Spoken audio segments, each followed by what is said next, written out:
Let me tell you something. Diversity isn't a checkbox, but too many workplaces, that's exactly what it's been reduced to. Ask me how I know firsthand. Showing it feels taking over. No one can deny we're queens in our own rights. Right or flee, we're ruling the game, turning heads. Yeah, we're making our own name, living free. We're breaking the mold, unapologetic. We're standing bold. Every picture we post, it's a story untold. We're inspiring souls, watch us unfold, watch us unfold.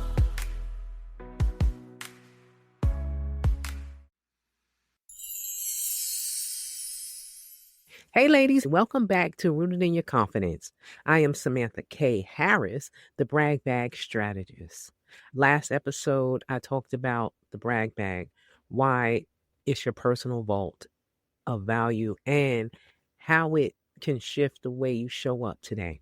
I want to take you deeper into my own experience. This story isn't just about me, it's about every woman who's been overlooked, every leader who has been sidelined, and every person who has been made to feel like their expertise doesn't matter.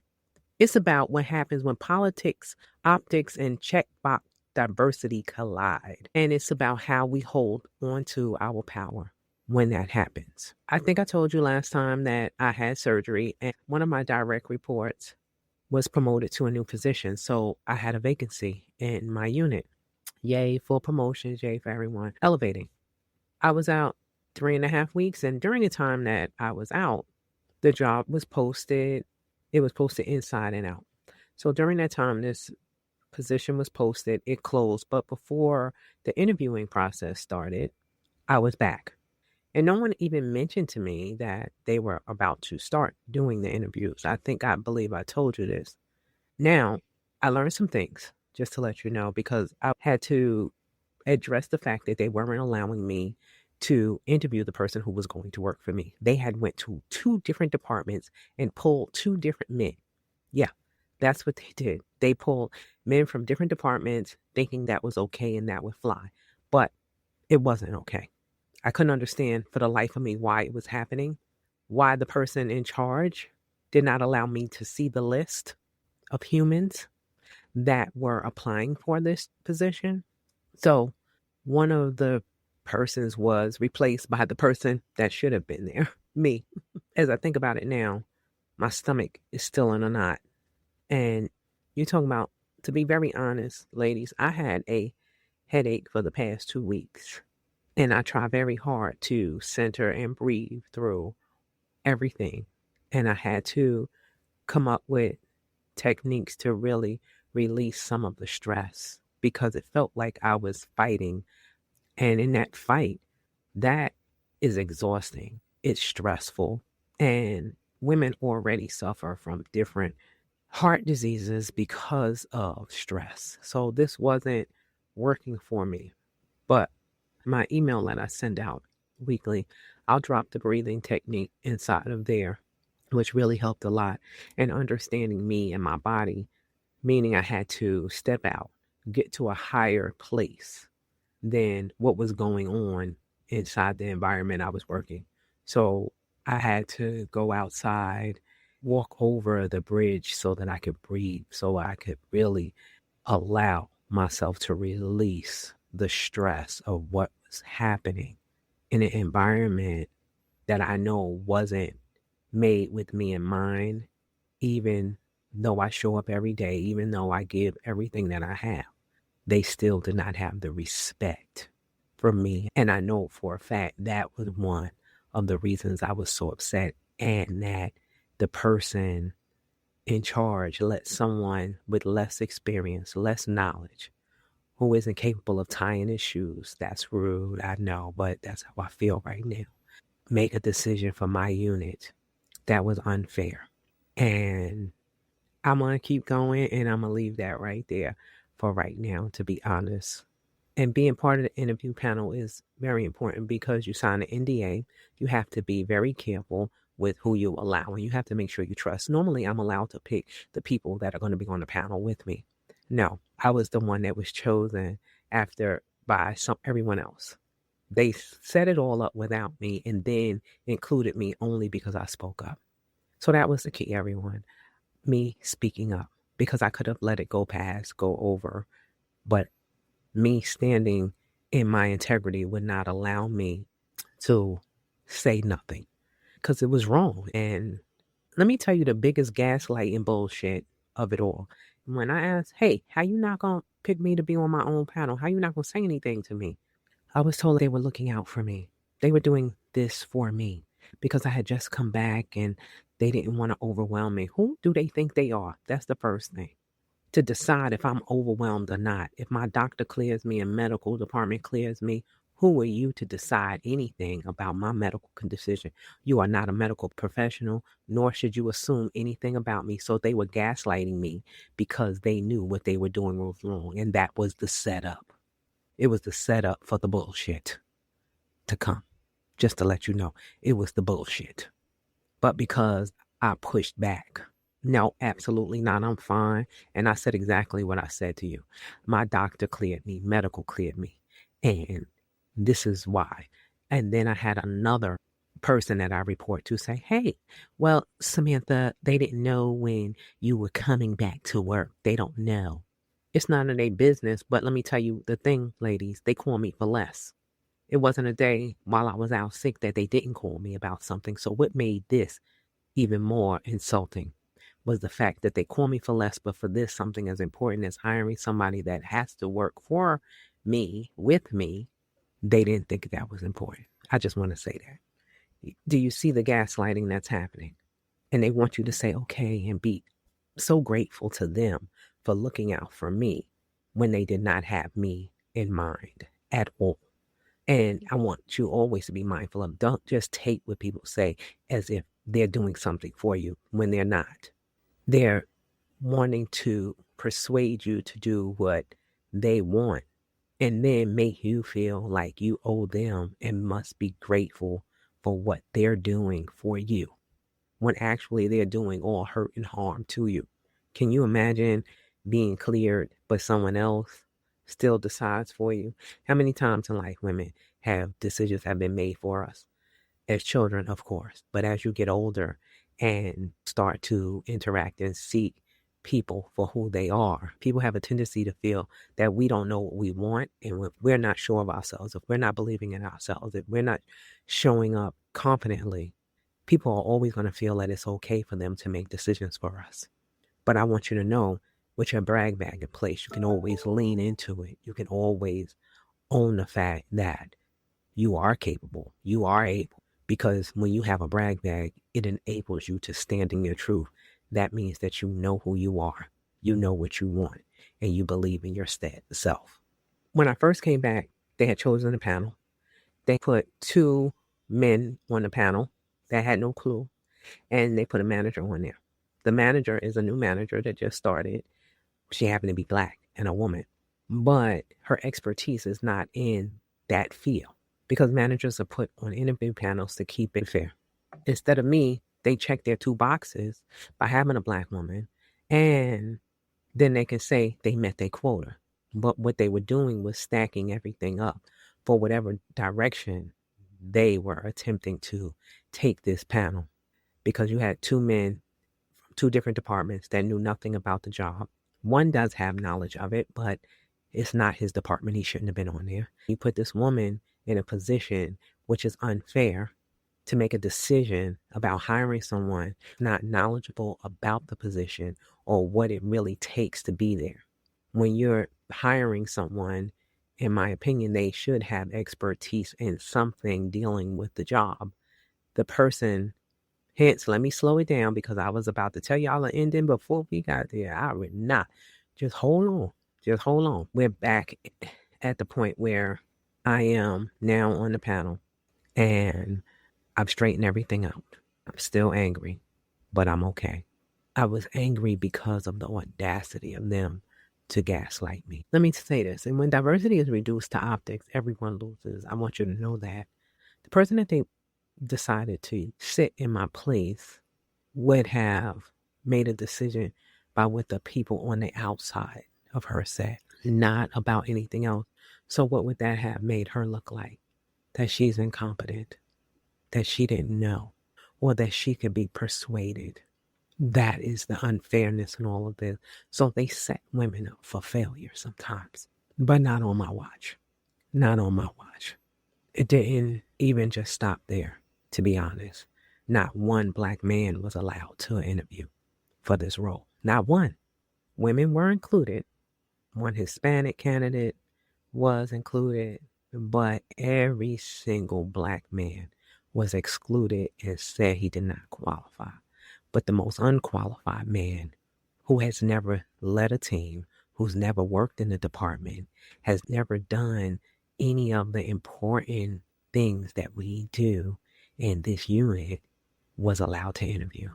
But the black men have worked in the unit, have done everything, and when I brought it up to my superior, said to me, Samantha, if I would have let everybody, and I'm telling you how he said it, me not exaggerating, you would have interviewed 40 people. And that's my job, isn't it? To interview the right people. Or maybe I would have chosen the right people instead of what he did with the blonde guy down the hall. I'm just saying. And I'm angry. I feel disrespected. I feel excluded because what happened wasn't fair to me. It wasn't fair to another woman. It wasn't fair to every black man that wasn't given an opportunity for growth in the companies that's supposed to be diverse, that's supposed to be inclusive of everyone. But how can you pick people for an interview and then you don't even know your staff? But every human that comes through that door comes through my department. And you're going to tell me I didn't have the right to pick, but you did. And if I ask you today who this person is, you don't know. Even a person that was wanted to have the job, you don't know. But you let the blonde wander. Oof, let me slow it down. I got excited, dear ladies, because it's wrong. It's wrong, and it hurts even more because fear kept these men from speaking up. Fear of losing opportunities in the future. Fear of rocking the boat. Fear of being seen as difficult. These are the things that have always happened. They not just happen to women. They happen to black people in general. So you rather stay quiet, miss out on opportunities because of fear of another opportunity. If they think you that qualify, if they think you fit, they may give you the opportunity. But they showed them this time that they didn't care. They showed it to them. But what they didn't see is they're already being denied the opportunities. Silence does not save you. Silence keeps you stuck. And I say it all the time. Saying nothing keeps you in the same place you were yesterday. And what are you doing about it? Just talking about it behind closed doors. They're not giving you an opportunity anyway. At least bringing awareness to it allows them to know that what they're doing is wrong. As long as you're quiet and you say nothing, you do nothing, it's okay. But I'm going to pause right there for a minute and take a breath because as you can see, I'm still excited. Not angry, but I'm more passionate about it than ever now. Because I know the work that still needs to be done. Because you may be wondering what happened. What was the final outcome also of this? When I think back over things, when I think about the women they just put in places just to put them there, because they're afraid of the woman that's going to speak up, the woman that has knowledge. The fact that they wouldn't allow black people to interview. The fact that I spoke up and was ignored. To a certain degree, because I had previously said I did not want one of the interview panelists on there, and he's the only one that was allowed to stay of all people. Because the truth is because we stand in our truth here, so I'm going to speak my truth. The decision wasn't about qualifications. I'm telling you right now. I was in the room, I know. And no matter how much I fought, no matter how much I stood, and that's when I made the decision I had to stop fighting. I'm going to start moving differently because that fight that I was talking about earlier exhausts you. You're always in opposition. You're always going. You're always on fire. You'll feel like your hands are balled up. You never just relax.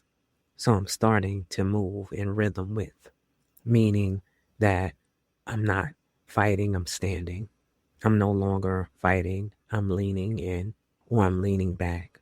It's going to be more of a rhythm in my movements. It's no more fighting. Am I always going to stand for equality? Am I always going to stand for the rights of women? Or am I always going to stand for the rights of human beings, humans with disabilities? Yes, I am. I'm always going to stand. I'm always going to speak. But what I will not do anymore is fight, because the fight exhausted me. It kept me with a headache for 2 weeks. I couldn't get out of my own way because the stress from the fact that this was happening in this day and age, that my voice did not matter. No matter how much they lean on me, no matter how much they ask for my support, no matter how much I'm the one that make it happen. Honey, I got to brag back when the leadership leans towards me and asks me questions. But in this decision, because they didn't want me to be qualified to make a decision, they took it from me. I've said on countless interview panels, and this has never happened before. If someone is going to work for you, you get the opportunity to choose the candidates. I work in a male-dominated industry, as you know, and every unit head, because I'm a unit head, gets the opportunity to pick the people they, after looking at their resumes, to interview, that they know have the qualifications. But I wasn't afforded this opportunity this time. And then I was told it was because I was out sick, but I had returned 2 weeks before the interviews were even going to happen. They had not even been scheduled until I was back 2 weeks. They didn't even have the decency to say, hey, we're going to start the interview process. So bringing awareness and understanding that standing up, standing in your truth, trusting your own voice, trusting that you know what you're speaking about, trusting the fact that you have more than enough is the key here. You are everything you're supposed to be. I just want you to know that a lot of times people tell you that you have to wait to be seen. You have to wait for somebody else. You no longer have to wait. You can stand without them telling you that you're great. That's because you get to understand you. You get to understand that everything about you and how you're showing up is the value that you bring. And when you're bringing the value, you get to not allow people to treat you any way they want to. The outcomes may not always be the one we want, but I believe standing in our truth is the key.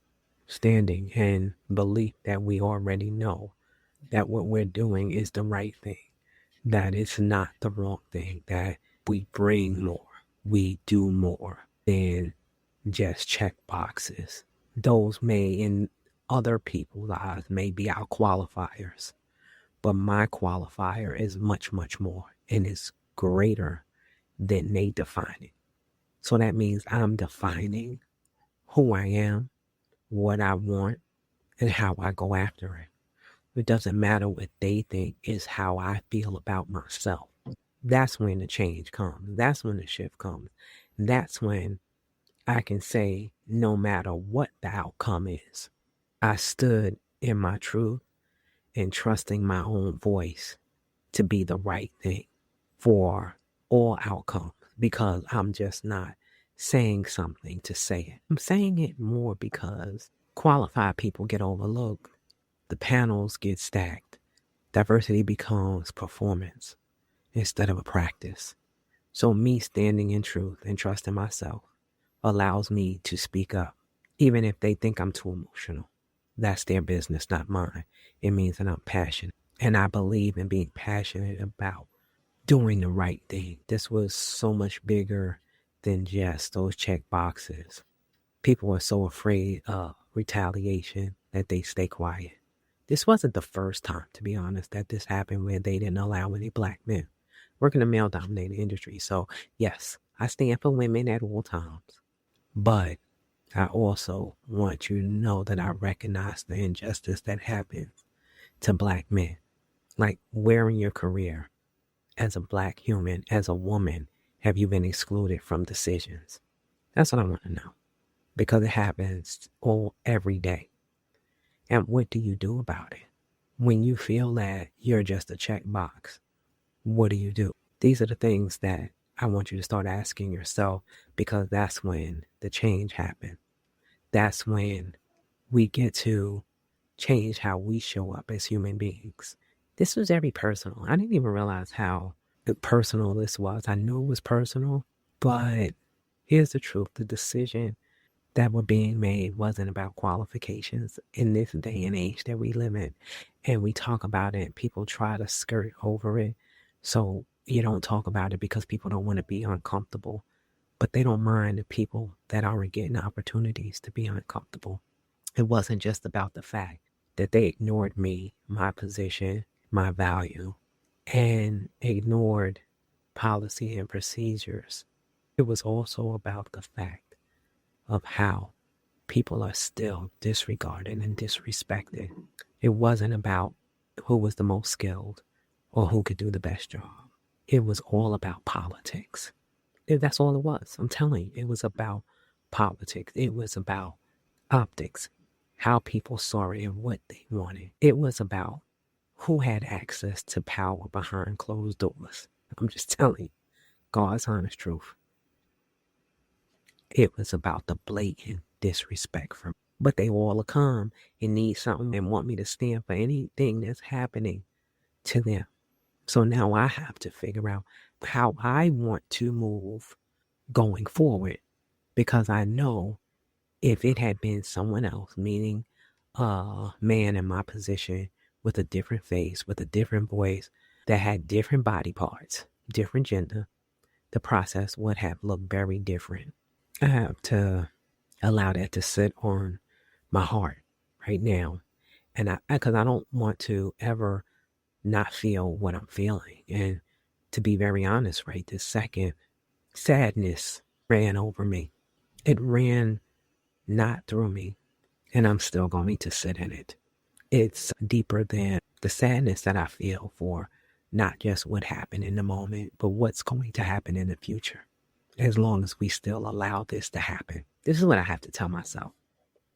Because even when the outcome didn't go the way it should have, I didn't lose my voice. I didn't shrink. So I'm proud of me for that.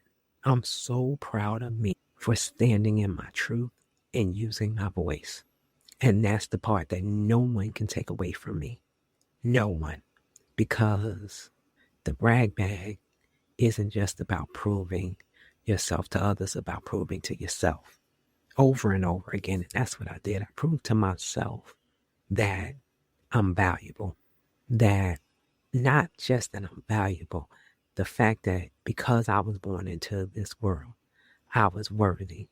That continued to stack on top of it. No longer was I moving and having to be the victim to be heard, because a lot of us, that's what we lean into, being the victim instead of the victor, because honestly, I was the victor here because I stood up and didn't allow it to happen. I brought awareness because I said all the things out loud, and it let them know that I will not disappear quietly. Not at all. Did you ever speak up even though you were afraid, even though you weren't sure what the outcome was going to be? Do you document these things when it happens? Do you just allow it to graze over because you don't believe it's going to change anything? Or are you going to continue just to let it go? Letting it go is not where change happens. Letting it go keeps you stuck. I remember being told that's just who that person is. I had an incident where another supervisor was irate and behaving poorly as a 60-something-year-old human. And he would throw a tantrum and yell and curse and carry on. And I made a point to go see my supervisor to explain how uncomfortable it made me. You know what I was told? That's just who he is. You know that's just him. He just blows off steam that way. But I think back, if I really would have pushed the limits and said something, it would have changed the environment where everyone walked on eggshells until he retired. So that's what I mean. Changing the way we show up and speak up changes the politics, changes the system, and it changes us as humans. I just want you to know that it does. And most importantly, any situation that you've been in, how would you handle it next time? like I did, me standing this time versus when I did, because these moments test our patience, it tests our mental state, it tests our confidence. They test how deeply we are rooted in our truth. This is exactly why you need your brag bag, not just to list your wins, but to have them ready when the politics start to cut you deep. I'm telling you, you need it. So start today. Write down your receipts, your wins, your proof. So when these moments come, and they will, trust me, they will, because they keep popping up. Even now that I have my brag bag, they just keep popping up. You don't have to question yourself. And if you're not sure where you stand, take the brag bag confidence test. The link is in the show notes. It will show you exactly where your confidence is strong and where it needs reinforcement before the next challenge shows up for you. This is more than a podcast. Ladies, it's a movement. It's not just about using your voice. It's about keeping it, trusting it, even when someone else tries to take it away from you. We don't shrink over here. We speak from our roots. And then I'll see you next time. Sis, you don't have to twist, shrink, or hide. You deserve to be seen, heard, and valued for exactly who you are. If this episode spoke to you, make sure you follow, subscribe, so you never miss the conversation. And if you're ready to take this work deeper, take my confidence quiz. The link is in the show notes. Or book a session with me to start showing up in your career and life with the confidence you deserve. Until next time, walk through the door differently, show up, show out, be you, and I'll see you in the next episode. Strong and fierce, taking over. No one can deny we're queens in our own right. Swagger on fleek, we're ruling the game. Turning heads, yeah, we're making our own name. Living free, we're breaking the mold. Unapologetic, we're standing bold. Every picture we post, it's a story untold. We're inspiring souls, watch us unfold. Watch us unfold.